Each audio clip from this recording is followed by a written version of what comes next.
Good morning, good evening, YouTube. Welcome back to Legend Knows Football. It's been quite a weekend. This upload has been delayed because I had some personal things to attend to, but we are back and I see there's been some breaking news. First and foremost, let's start with the verse of the day.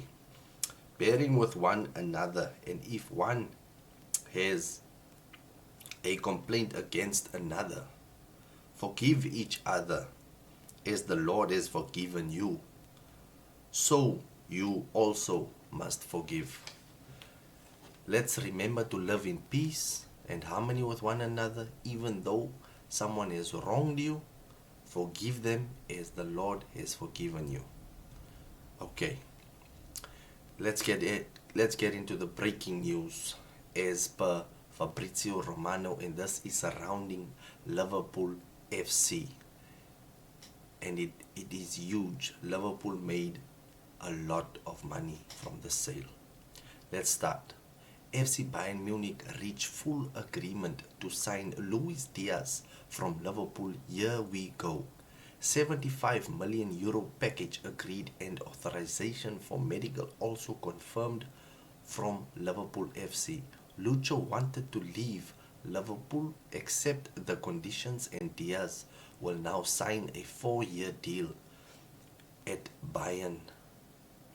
Florian Plettenberg further says a full agreement has been reached between Bayern and Liverpool on a permanent deal for Luis Díaz.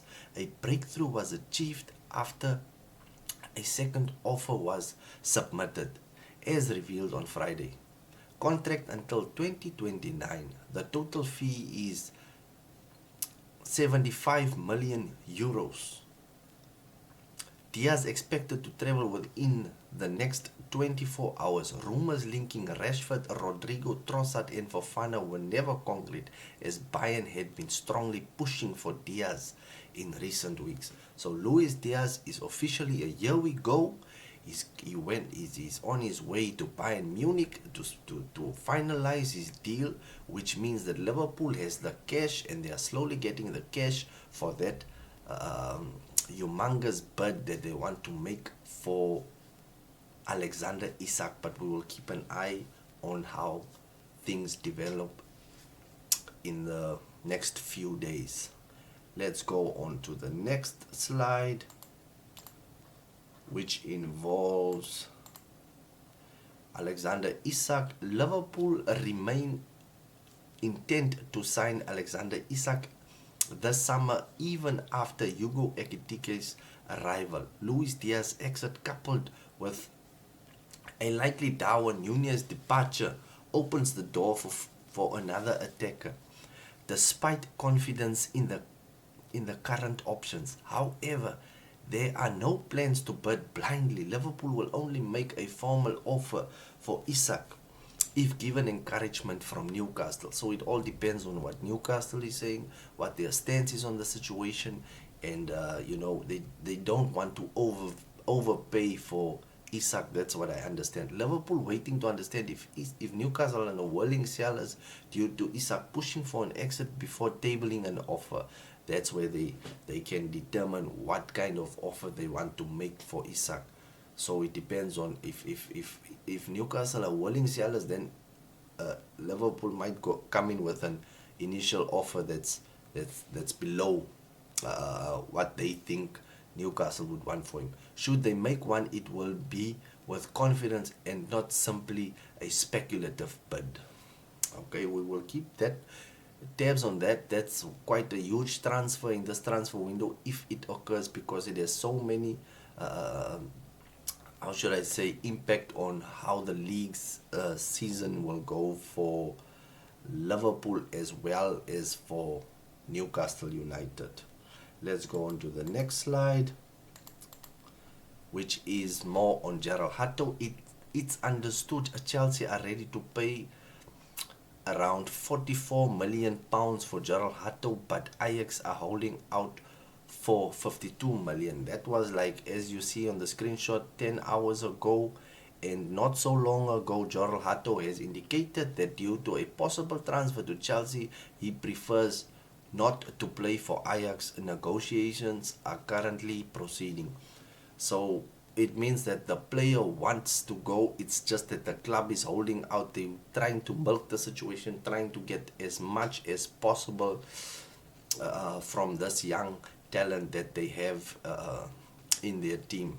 But I feel that it won't take. It's just the the finer details that need to be sorted, since the personal terms are already in agreement between Chelsea and Gerald Hato. So I feel like it's just a matter of time before it's a year we go. Let's go to the next slide, which is just a little bit more on Xavi Simons. Broad terms are in place between Xavi Simons and Chelsea on personal terms. Also, as per Simon Phillips, Chelsea have had personal terms verbally agreed for Xavi Simons since last week. Final bids to sort on the fee and deal, but it's been advanced for days. So it means that this is also just the finer details that need to be sorted in terms of the price.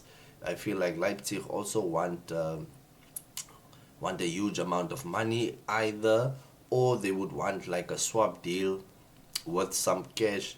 Maybe Nkunku will go that way. Maybe Raheem Sterling. We don't know who else is linked. I read Kani Chukwumeka might also be in talks with RB Leipzig, but he wants Dortmund from my understanding. But we will see how this story develops further. And yeah, that's about it for today in terms of Xavi Simons. Let's go to the final slide. This is some news on Newcastle United. Newcastle and Benjamin Sesko. Oh, just started raining. And Benjamin Sesko talks ongoing as revealed days ago, and this remains the situation as of today. Next week, more follow. Understand, Newcastle are ready to. Okay, this was July 25.